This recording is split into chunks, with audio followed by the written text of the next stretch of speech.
하나님의 세미한 음성입니다. 네. 자, 올해 이제 마지막 주일이네요, 그죠? 올해도 이렇게 다 지나고 이제 마지막 예배가 되었는데 올해 수많은 일들이 있었습니다. 그렇죠? 국가적으로 전 세계적으로 정말 믿지 않는 사람들도 보기에 이제 마지막 때가 다 됐구나 이렇게 느낄 정도로 전 세계적으로 어려운 일들이 많았고 또 더구나 대한민국은 더 정말 이렇게 힘든 일도 많고 기도하는 종들한테는 정말 기도 제목이 많은 그런 한 해였습니다. 그래서 겉으로 드러나는 일들 우리는 어떤 하나님이 엄청나게 큰 역사를 이루어 주시고 정말 기적을 일으켜 주시고 놀라운 일을 이루어 주시기를 원했습니다. 그렇죠? 국가적으로도 그랬고 또 우리 가정으로도 그랬습니다. 우리 가정에도 하나님께서 이런 놀라운 일을 이루어 주셨으면 하는 기대들이 있었습니다. 또 개인적으로도 이제 하나님이 내게도 이런 놀라운 일들을 이루어 주셨으면 하는 그런 기대들이 다 있었습니다. 네, 오늘 말씀을 통해서 그런 외적인 놀라운 기적들이나 표적들이나 우리의 소망이 있을지라도 정말 중요한 것은 하나님의 그 세미한 음성을 듣는 것이다. 그것이 우리 삶에 가장 아무도 알아주지 않더라도 겉으로는 정말 화려한 어떤 기적이 일어나지 않는다 할지라도 결국 하나님의 음성을 듣는 것이 우리 인생에서 가장 중요한 일이다 하는 것을 오늘 말씀을 통해서 알 수가 있습니다. 그래서 2019년 마지막 주 오늘 예배를 통하여서 이 시간 주님께서 우리 각자에게 저와 여러분에게 말씀해 주시기를 원합니다. 그리고 그 말씀대로 2020년 새해를 승리할 수 있기를 기도합니다. 아멘. 네. 먼저 그 앞에 19장 앞에서 보면은 이제 엘리야가 도망가는 그 바알 선지자를 싸워 이기고 이제 승리했다가 이세벨에게 참 그 말 한마디에 편지 한 장에 두려워 떨면서 이제 도망가는 그런 사건이 나옵니다. 그리고 광야로 들어가서 이제 자기를 따르던 그 제자들도 뒤에 남겨놓고 그것도 두려운 거예요. 그래서 혼자만 더 하루길을 더 들어가서 이 19장 4절에 보면 19장 4절 말씀을 같이 읽어보겠습니다. 시작. 자기 자신은 광야로 들어가 하루길쯤 가서 한 로뎀 나무 아래에 앉아서 자기가 죽기를 원하여 이르되 여호와여 넉넉하오니 지금 내 생명을 거두시옵소서. 나는 내 조상들보다 낫지 못하니이다 하고. 사실 엘리야의 이 이루은 놀라운 기적들은 어느 그 조상들보다 못지않은 놀라운 일이었습니다. 그래서 선지자의 대표는 사실 이 엘리야입니다. 그렇죠? 예수님께서 변화산에 올라가셨을 때 모세와 엘리야를 만나셨죠. 선지자의 대표로서 가장 놀라운 일을 했음에도 불구하고 그 이세벨에게 편지 한 장 받고 두려워서 이렇게 도망가고 너무나 비참해진 자신을 바라볼 때 더 이상 못하겠습니다 하고 나를 죽여주십시오.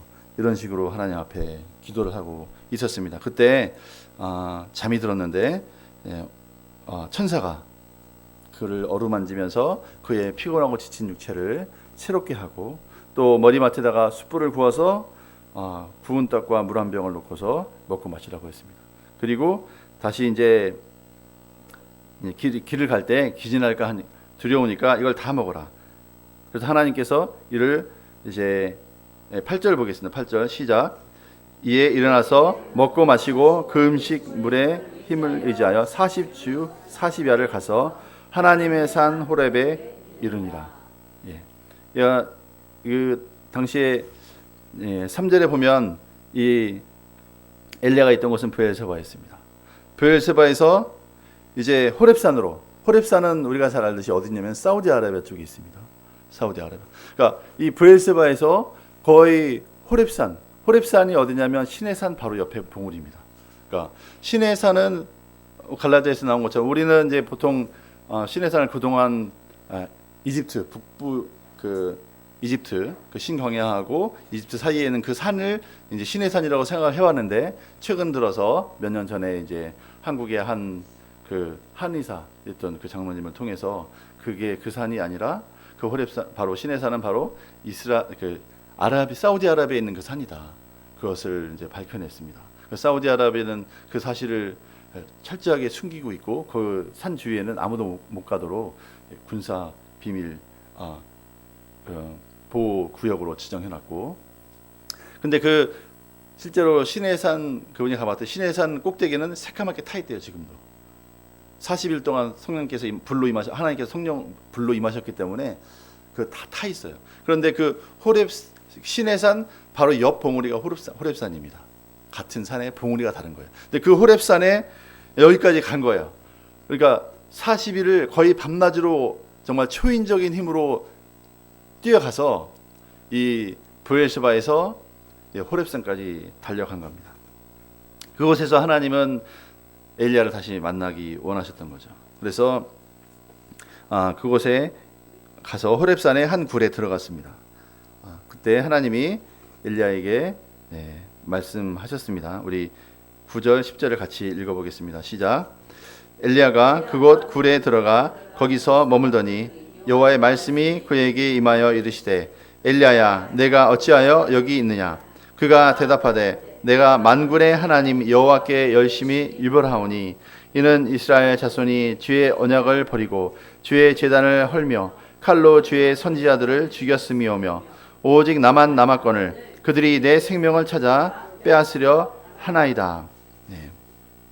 그래서 이곳은 이스라엘로부터 정말 멀리 떨어진 것이죠. 도저히 이세벨이 더 이상 찾아올 수 없는 그런 먼 곳이었습니다. 40일을 정말 이렇게 천사가 준 떡과 물을 먹고 밤낮으로 쉬지 않고 뛰어서 온 곳이기 때문에 도저히 이제 찾아올 수 없습니다. 그리고 굴 속에 숨어 있는 거예요.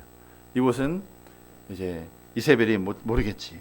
그때 하나님이 찾아오셔서 네가 왜 이 굴 속에 이렇게 숨어 있느냐 이렇게 말씀하신 거죠. 하나님은 내가 그렇게 큰 능력을 줘서 그렇게 큰 능력을 행하게 했는데 왜 이렇게 소심하냐 하고 책망하지 않으시고 비난하지 않으시고 하나님은 이런 엘리야를 찾아와서 내가 어찌하여 여기 있느냐 이렇게 다정하게 이제 물어보시는 거죠. 그때 그 마음 가운데 있던 두려움을 그대로 이제 고백했습니다. 내가 진짜 하나님 앞에 열심히 이렇게 평생을 바쳐서 열심히 살았습니다. 그리고 바알 선지자 그죠? 그 750인을 내가 대결해서 쳐 죽이고 승리했습니다. 그런데 그 이스라엘 자손들이 주의 제단을 다 헐고 다른 선지자들도 다 죽이고 이제 저만 나가서 이제 나만 이제 마지막으로 저까지도 죽이려고 이렇게 하는 상태에 전 이것에 들어와서 지금 숨어 있습니다. 이렇게 말을 했죠. 하나님 앞에 말씀했죠. 근데 이제 이 말 가운데는 이제 하나님의 능력에 대한 불신도 이제 같이 있는 거예요. 하나님이 나와 함께 하시면 이 놀라운 일을 다 이루어서 이스라엘이 부흥이 돼야 되는데 왜 오히려 이스라엘은 신앙을 다 버리고 선지자들은 다 죽고 이제 마지막 남은 나까지 이제 죽을 지경이 되었습니다. 이게 어찌 된 일입니까?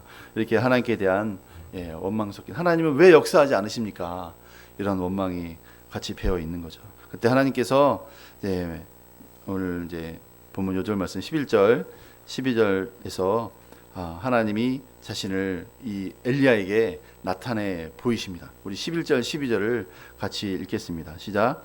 여호와께서 이르시되 너는 나가서 여호와 앞에서 산에 서라 하시더니 여호와께서 지나가시는데 여호와 앞에 크고 강한 바람이 산을 가르고 바위를 부수나 바람 가운데 여호와께서 계시지 아니하며 바람 후에 지진이 있으나 가운데 여호와께서 계시지 아니하며 또 지진 후에 불이 있으나 불 가운데에도 여호와께서 계시지 아니하더니 불 후에 세미한 소리가 있는지라. 하나님께서 이제 엘리야에게 이제 밖으로 나와라. 더 이상 굴 속에 숨어 있지 말고 굴에서 밖으로 나와라. 말씀하셨죠. 나와서 여호와의 산 앞에 서라. 여호와의 산 바로 신의 산이죠. 호렙산 공짜기에서 바라보면 반대편에 신의 산이 보이는 거예요. 그 안에 서라는 거죠. 그때 여호와께서 지나가셨다고 했습니다. 첫 번째로 하나님이 엘리야 앞에 지나가신 방법은 바람의 방법이었습니다. 그래서 큰 엄청난 바람으로 하나님이 엘리야 앞에 지나가신 거예요. 지나가시면서 하나님이 바람으로 지나가셨는데 산이 갈라지는 거예요. 옆에 있던 봉우리들이 하나님이 그 바람으로, 얼마나 바람이 강력하냐면 그 산 봉우리에 있던, 사실 그 시내산 다 바위산입니다. 다 바위산들. 그런데 그 바위산들이 그 바람 앞에 다 날아가는 거야. 바위가 쪼개지고 다 날아가고, 엄청난 능력으로 하나님이 지나가시는 거예요. 그러니까 이게 능력의 하나님으로 지나가시는 거죠. 그렇죠? 이렇게 지나가실 때 이 엘리야의 심령에는 엄청난 정말 이렇게 쾌감이 느껴졌어요. 아, 하나님이 정말 강력하게 역사하시는구나. 다 밀어버리시는구나. 이렇게 하나님이 만약에 역사하셨다면, 그렇죠? 그 이스라엘의 그 악한 자들, 이세벨, 하나님을 대적하는 자들을 하나님의 이 바람 하나만 부르셨어도 다 날려버리실 수 있었습니다. 그렇죠? 북이스라엘에 아무리 이세벨이 난리를 쳐도 이런 바람으로 이세벨과 그 악한 아합 왕을, 그 군대를 바람으로 날려버리셨으면 그냥 끝날 일이었습니다. 그렇죠? 그런데 하나님 그렇게 하지 않으셨어요. 하나님 그렇게 바람으로 지나가시었는데, 그런데 거기에는 하나님이 계시지 않는다고 했습니다. 그리고 두 번째로 이제 지진이 있었습니다.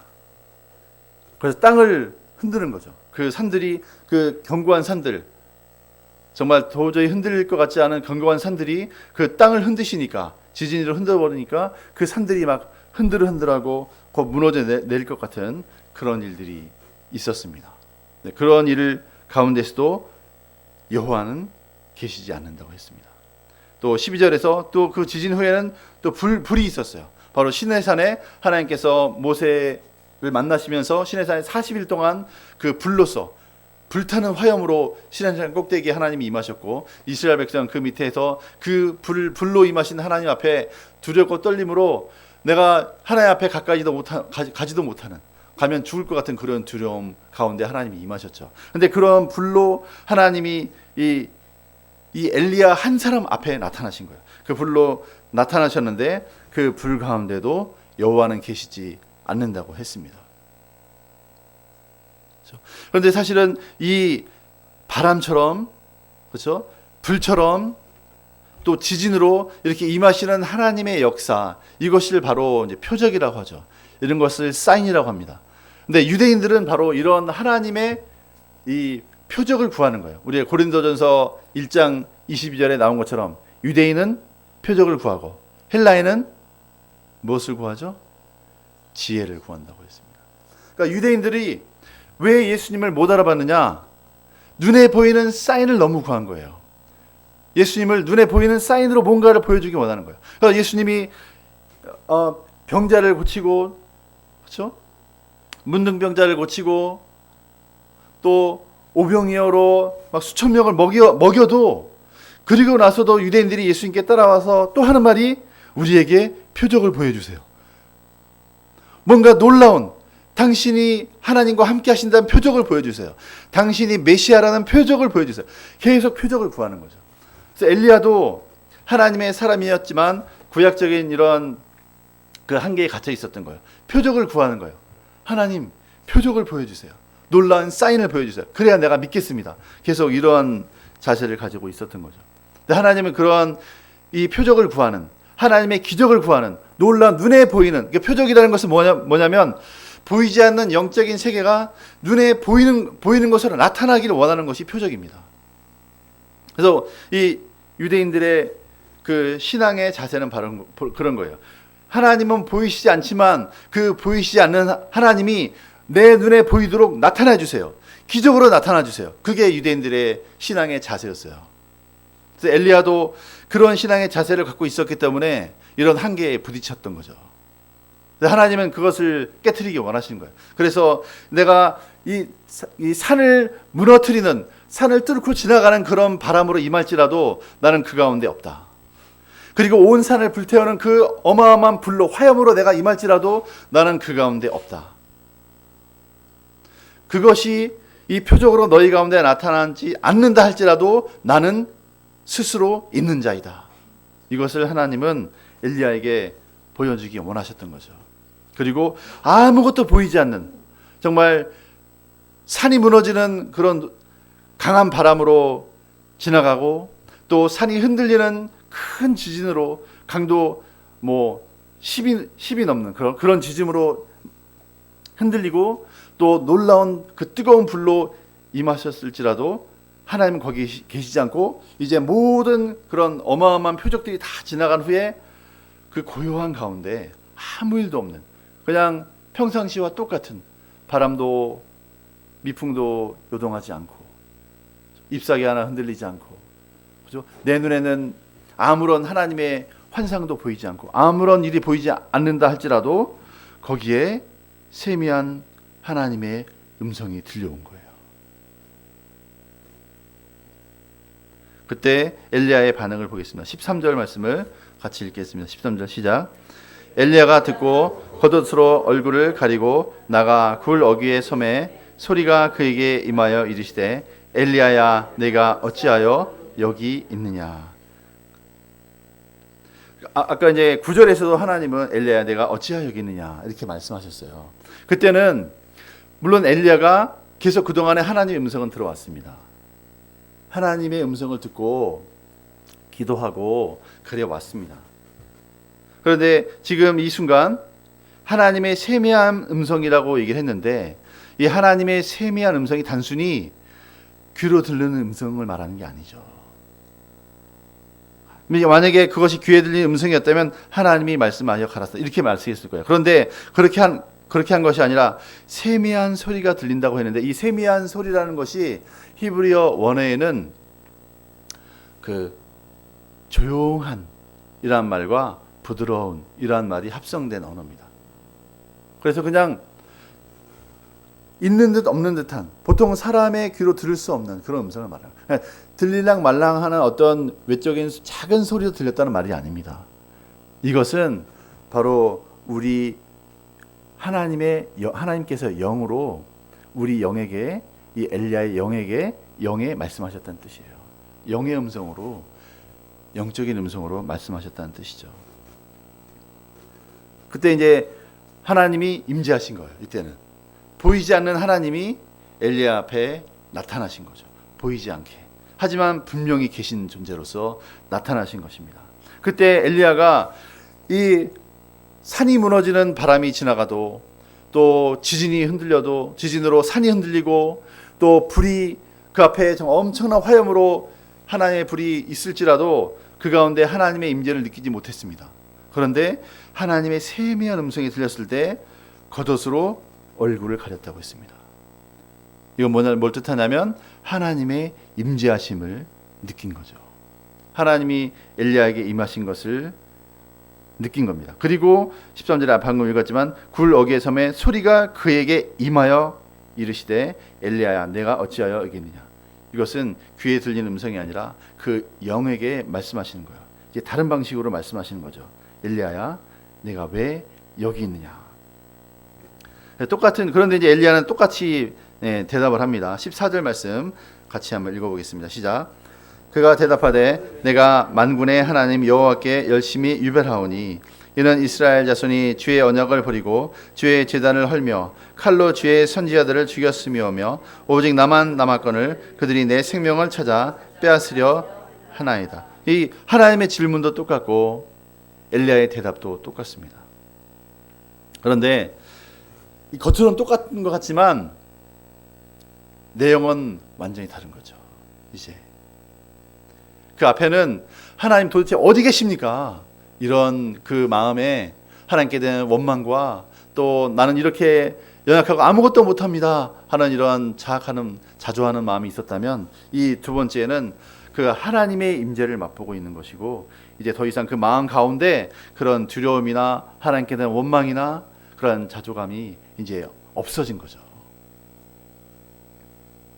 그때 이제 하나님은 엘리야에게 말씀하셨습니다. 15절, 16절, 17절 세 가지를 말씀하셨습니다. 같이 한번 읽어보겠습니다. 시작.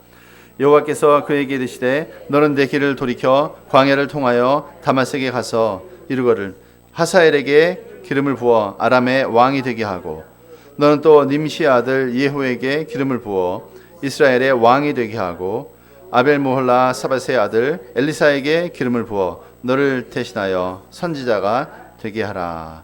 하사엘의 칼을 피하는 자를 예후가 죽일 것이요 예수의 칼을 피하는 자를 엘리사가 죽이리라. 하나님은 이런 이제 엘리야에게 직접 나타나셨어요. 이제는 영으로 나타나셔서 세 가지를 말씀하셨습니다. 첫 번째는 이제 다메섹으로 가라는 거예요. 더 이상 이스라엘이 있지 말고 북쪽으로 올라가서 다메섹에 가서 하사엘에게 기름 부어서 왕이 되게 해라. 이 첫 번째 이제 사명을 주셨고, 두 번째로는 이제 예후에게 기름을 부어서 이스라엘의 왕이 되게 해라. 이제 아합 대신에 새로운 왕조를 세우라. 이렇게 방향을 주셨고, 세 번째로 아벨몰라 사밧의 아들 엘리사에게 기름을 부어 내 후계자로 삼아라. 이렇게 세 가지 말씀을 하셨습니다. 그러니까 그 전까지는 하나님의 음성을 듣지 않고 자신이 가지고 있는 하나님의 열심을 가지고 했을 때, 물론 이 바알 선지자들을 쳐서 승리하긴 했지만 그의 사역은 한계가 있었어요. 그리고 이렇게 절망할 수밖에 없었는데, 이제 하나님이 그 세미한 음성으로 엘리야를 만나서 그에게 말씀하셨을 때, 그는 사역이 이제 이스라엘을 넘어서 이제 다메섹과 시리아까지, 그곳에 있는 다메섹은 바로 시리아의 수도입니다. 그 시리아 왕, 그 왕을 세우는 일까지 하게 됩니다. 이스라엘을 뛰어넘는 일을 하죠. 그리고 또 이스라엘 왕을 이제 교체하는 일까지도 이제 하게 됩니다. 두려워서 도망갔던 사람이 이제 예후를 대신해서 새로운 왕조를 세우는 일을 하게 됩니다. 그리고 더 나아가서 이제 자신의 후계자 엘리사에게 기름을 부어 선지자로 세우는 일까지 하나님께서 사명으로 주셨습니다. 근데 이제 이 사실을 통해서 우리가 알 수 있는 것은 이 인류 역사를, 이스라엘의 역사를 좌지우지하고 이스라엘 통치하는 자가 현재는 아합 왕인 것 같고, 아합 왕의 뒤에서 배후를 조정하는 이세벨인 것 같습니다. 그렇죠? 겉으로 볼 때는. 그래서 이세벨이 정말 섭정을 하면서 아합 왕 뒤에서 조정하고, 정말 마음에 들지 않은 사람들, 그렇죠? 나봇 같은 사람도 거짓 증인 세워서 돌로 쳐 죽이고, 포도원 밭을 다 빼앗고, 그런 일을 다 하고, 그렇죠?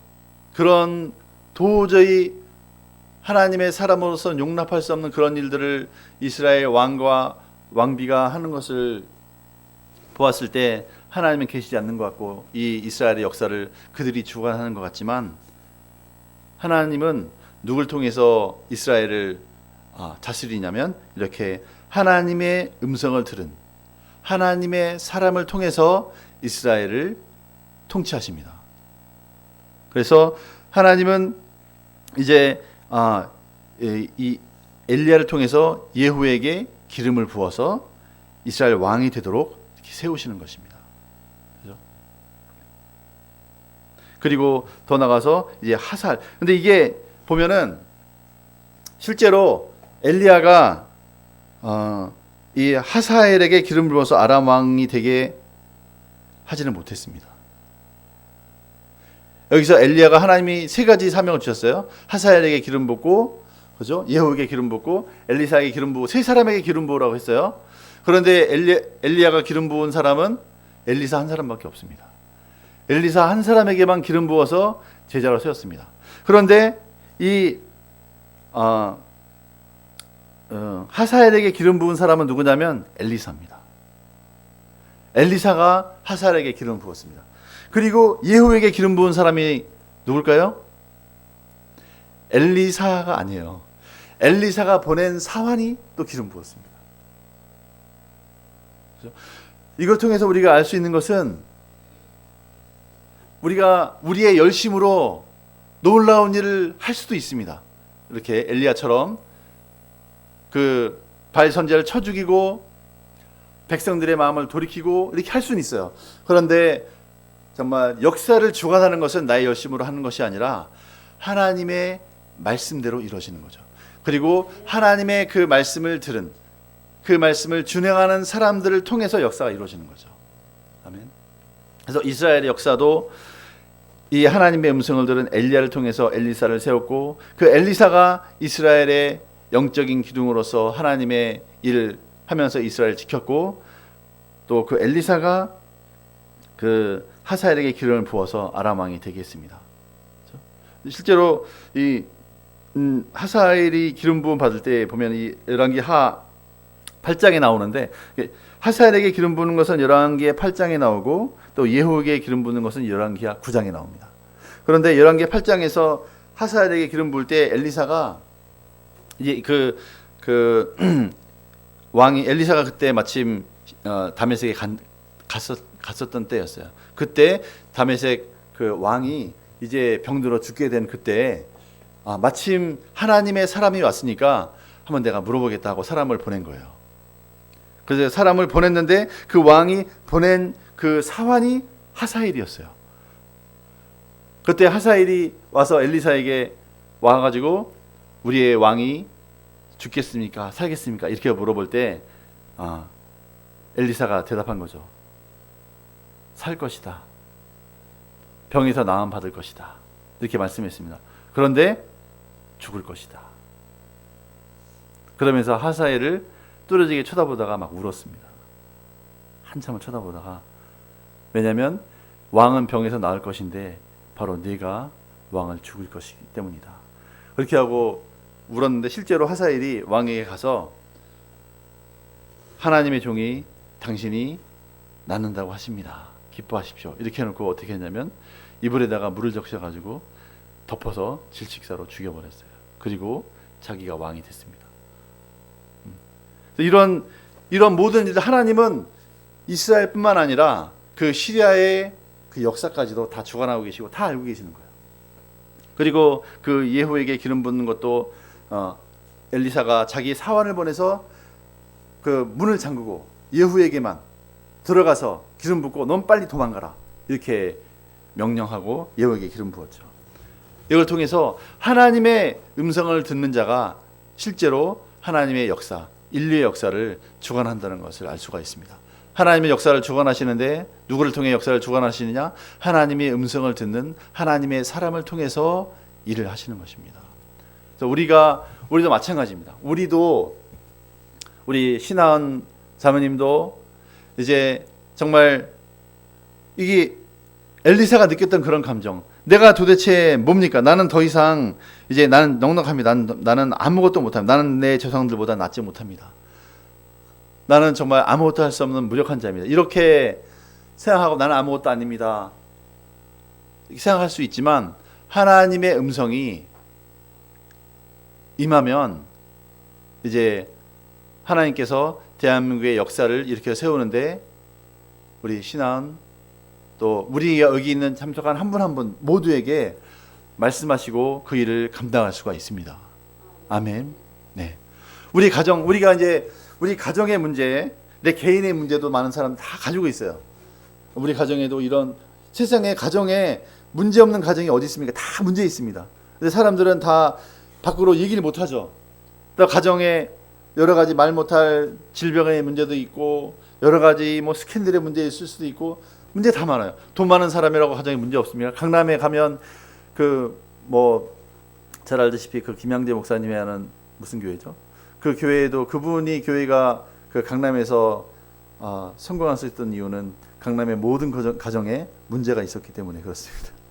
문제가 너무 많기 때문에 그 고통 가운데 있는 사람들이 겉으로는 웃지만 속으로는 울고 있었는데 보통 사람들은 저렇게 잘 사니까 아무 문제 없겠지 하고 접근을 못하지만 그분은 자기가 강남에 살면서 그런 고통 가운데 자기가 있었기 때문에 그렇게 그런 고통에 있는 사람들을 이해하고 그들을 섬기니까 많은 사람들이 이제 그 교회에 나오고 위로받고 이렇게 된 거죠. 그런 문제가 없는 가정이 없어요. 모든 가정에 다 문제가 있습니다. 그런 그 문제 앞에 섰을 때 우리는 도저히 나는 이 문제를 해결할 능력이 없을 것 같아요. 나는. 그죠?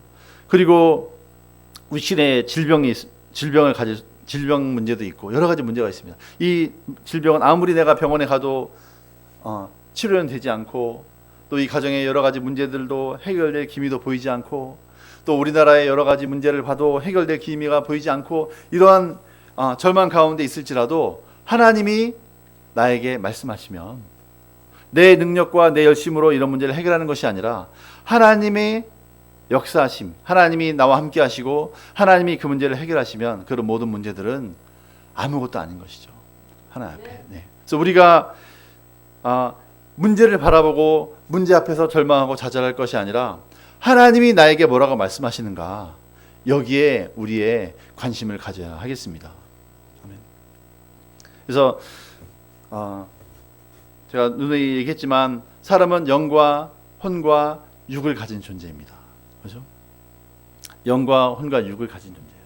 그래서 그런데 사람들은 눈에 보이는 혼의 세계로 신앙생활을 하는 거죠. 눈으로 보여지고 귀로 들려지고 손으로 만져지는 눈에 보이는, 그러니까 오늘날 기독교인들이 구약 시대 유대인들과 똑같은 딜레마에 빠지게 되는 거죠. 표적을 구하는 거예요. 표적을. 그죠? 그러니까 그런데 이제 그 두 가지가 다 섞여 있어요. 우리 현대 기독교인들은 아까 이제 고린도전서 1장 22절에 나온 것처럼 유대인들은 표적을 구하고 헬라인들은 지혜를 구한다고 했는데 기독교인이면서도 지혜를 구해요. 그 지혜라는 것은 구체적으로 더 이제 깊이 자세하게 이제 얘기한다면 논리입니다. 그래서 이게 논리적이냐 합리적이냐 이것으로 이제 신앙생활을 이제 판단하고 그 다음에 또 어떤 표적을 구해요. 기적을 구합니다. 그래서 많은 기독교인들이 이런 논리와 합리와 이 표적 사이를 왔다 갔다 하면서 신앙생활을 하고 하나님의 뭔가를 구하는 거예요. 그래서 하나님 앞에 하나님의 그 음성을 듣지 못하는 거죠. 그 가운데 있기 때문에 눈에 보이는 뭔가를 구하는 거예요. 하나님, 우리 가정에 이런 문제를 해결해 주세요. 왜 이런 문제가 해결되지 않습니까? 이 문제를 해결해 주세요. 눈에 보이도록 이 문제가 해결되는 것을 내가 눈에 볼 수 있도록 도와주세요. 역사해 주세요. 이렇게 표적을 구하는 거예요. 그런데 오늘 하나님께서 엘리야에게 나타나신 방법은 그 모든 표적이 아니라 그 눈에 보이는 모든 것을 떠나서 하나님 보이시지 않지만 하나님의 실체는 영이시다. 그리고 영으로서 말씀하시고 그 음성을 들을 때 모든 문제가 해결이 되었습니다. 그리고 내 자신의 한계를 뛰어넘을 수가 있게 되었습니다. 그래서 우리 인간은 모두 영과 혼과 몸을 가진 존재입니다. 영과 혼과 몸을 가진 존재인데 많은 사람들은 몸으로 느껴요. 그래서 내가 아프면 난 아프구나. 그죠? 그리고 하나님의 말씀과 진리보다 사람의 말을 더 신뢰합니다. 그죠? 그래서 내가 만약에 병원에 가서 암 선고를 받았다. 그러면 의사가 당신은 암입니다. 당신은 이제 앞으로 몇 개월밖에 살지 못합니다. 이렇게 얘기하면 우리는 그걸 100% 믿습니다. 나는 죽는다고 생각하는 거죠. 그런데 만약에 내가 비록 내 몸에 육체에 암이 있더라 할지라도 엘리야에게 나타나신 그 세미한 음성으로 말씀하신 하나님이 만약에 나에게 말씀하시기를 내 몸에는 암이 있지만 너는 살 것이다. 이렇게 말씀하신다면 우리는 살까요, 죽을까요? 살죠. 우린 삽니다. 어떤 외적인 놀라운 불이 지나가고 지진이 나고 바람이 불지 않더라도 내가 하나님의 음성으로 하나님이 내 육체는 암, 사기고 오기고 말기고 고통으로 죽어간다 할지라도 하나님이 내게 나타나셔서 내게 눈으로 보이지 않고 귀로 들리지 않지만 그 세미한 음성으로 내 영 안에 하나님이 너는 살 것이다. 이렇게 말씀하신다면 하나님은 우리를 살리십니다. 그리고 우리는 죽지 않습니다. 믿습니까? 아멘. 그래서 저도 한번 간증했었죠. 저도 그런 경험을 한번 했었어요. 예, 직장을 들어갈 때 한번 이제 제가 학교를 졸업하고 직장을 들어가기 전인데 직장을 이제 구하고 그때 이제 좀 늦게 직장을 구했어요. 30살에 직장을 구하니까 직장 원서 넣을 때도 없고 막 그런 어려운 상황이었고 군대 막 제대하고 막 하니까 공부도 별로 못하고 그런 상태였는데 하나님이 말씀을 하시더라고요. 하나님이 직장을 딱 지원했는데 더도 아니고 딱 하나 지원했어요. 여러 개 지원하지도 않고 그때 IMF 때였거든요. 직장 구하기 힘들고 그런 때였는데 딱 하나만 딱 지원했어요. 딱 지원했는데 어느 날 가만히 있는데 하나님이 너는 합격이다 이렇게 말씀하시는 거예요. 내가 시험도 공부도 제대로 못했어. 그렇죠? 그 다음에 경쟁자들도 보니까 다들 쟁쟁해. 도저히 안 될 것 같아. 내 인간적으로 도저히 안 될 것 같아. 그런 생각이 딱 들었는데 하나님이 너는 합격이야. 이렇게 말씀하시는 거예요. 그러니까 합격했구나. 이렇게 확신이 오는 거예요. 그런데 진짜 1차, 2차, 3차 가는데 그냥 놀랍게 그냥 일사천리로 합격이 되더라고요. 그래서 그 되기 전부터 마음이 평안한 거야. 합격했구나. 그런 합격이 오니까 하나님이 하시니까 인간적으로 볼 때는 도저히 힘들고 안 될 것 같지만 IMF고 정말 힘들고 어려운 때지만 하나님이 합격했어. 그러면 합격이 된 거예요. 그렇죠? 그때 뭐 놀라운 일을 한 것도 아니고 내가 뭐 40일 금식기도 한 것도 아니었고 뭐 헌금을 뭐 몇백만 원 한 것도 아니었고 뭐 선교를 어디 멀리 가서 막 죽도록 고생한 것도 아니었습니다.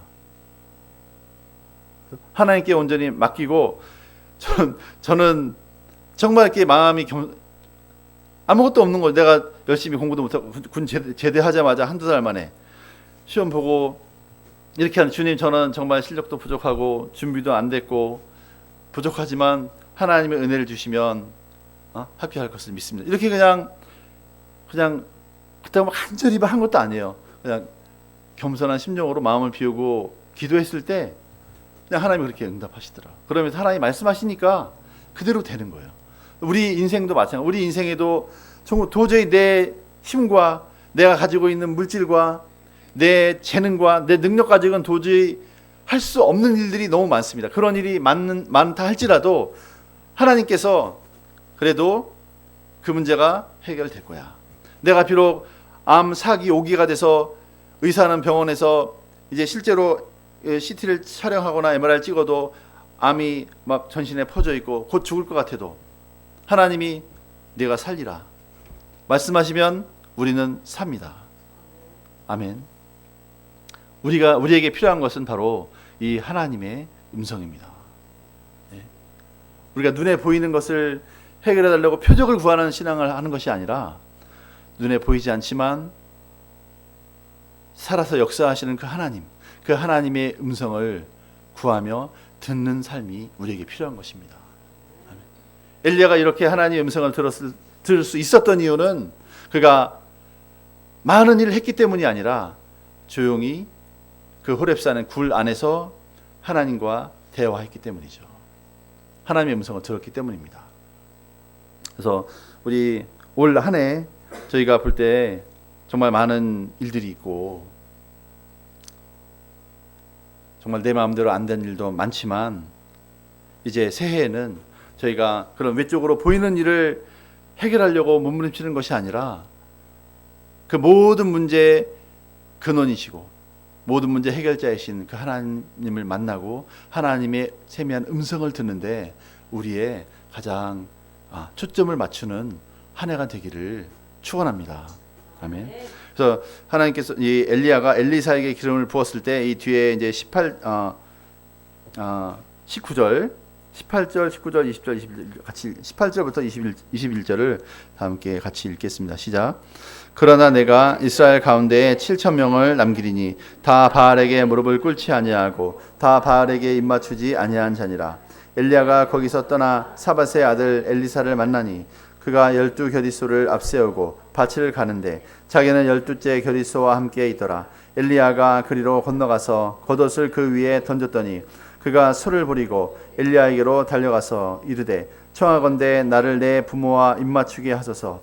그리한 후에 내가 당신을 따르리이다. 엘리야가 그에게 이르되 돌아가라. 내가 내게 어떻게 행하였느냐 하니라. 엘리사가 그를 떠나 돌아가서 한 교리소를 가져다가 잡고 소의 기고를 불살라 그의 고기를 삶아 백성에게 주어 먹게 하고 일어나 엘리야를 따르며 수종 들었더라. 하나님의 말씀대로 기름 부었을 때 엘리사가 정말 놀랍게 엘리사는 부자였습니다.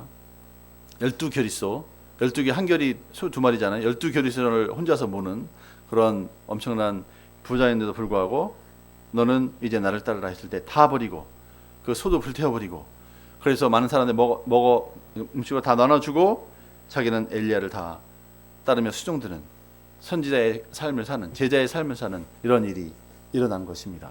하나님이 말씀하시면 이런 놀라운 일들이 우리 인생 가운데 일어날 줄을 믿습니다. 네. 그래서 이 하나님의 음성을 듣는 것이 바로 하나님 우리에게 주신 사명을 발견하는 거예요. 우리가 다른 데서 하나님의 뜻을 발견하고 내가 왜 많은 사람들이 내가 왜 이 땅에 태어나고 내가 무엇을 해야 할지 모릅니다. 교회를 다니는 수많은 사람들도 내가 왜 이 땅에 태어났고 내가 무엇을 해야 하는지 모릅니다. 교회는 다니지만 내가 왜 태어났는지, 하나님이 내가 이 땅에서 무엇을 하기 원하시는지 모릅니다. 왜냐하면 혼의 생각에 잠겨있기 때문이에요. 내 혼의 생각으로 나는 능력이 없어, 내가 뭘 하겠어, 이런 생각으로, 혼의 생각으로 내가 잡혀있기 때문에 아무것도 못하는 거예요. 그런데 그 모든 생각을 내려놓고 하나님의 음성을 듣는다면 하나님은 나를 통해서도 놀라운 일을 하실 것입니다. 아멘. 예. 우리의 가정에 있는 모든 문제도 나에게 말씀하시면 내가 해결하는 것이 아니라 하나님이 내게 말씀하시면 모든 문제는 해결됩니다. 아멘. 그 하나님의 음성을 듣는데 우리의 초점을 맞추길 원합니다. 그 하나님의 음성을 듣는다는 것은 바로 영에게 포커스를 맞춘다는 거예요. 영의 포커스를 맞춘다. 아까 고린도전서 1장 10에 나온 것처럼 유대인들은 표적을 구하고 헬라인은 지식을 구하지만 우리 정말 하나님을 경외하는 우리 믿는 자들은 이 영의 포커스를 맞춰야 됩니다. 그래서 우리 사람들이 좀 헷갈려해요. 왜냐하면 내 안에는 선도 있고 악도 있다 이렇게 생각을 해요. 내 안에는 착한 면도 있고 나쁜 면도 있다, 양면성을 다 가지고 있다 이렇게 생각을 하지만 사실은 우리의 영은 온전히 선합니다.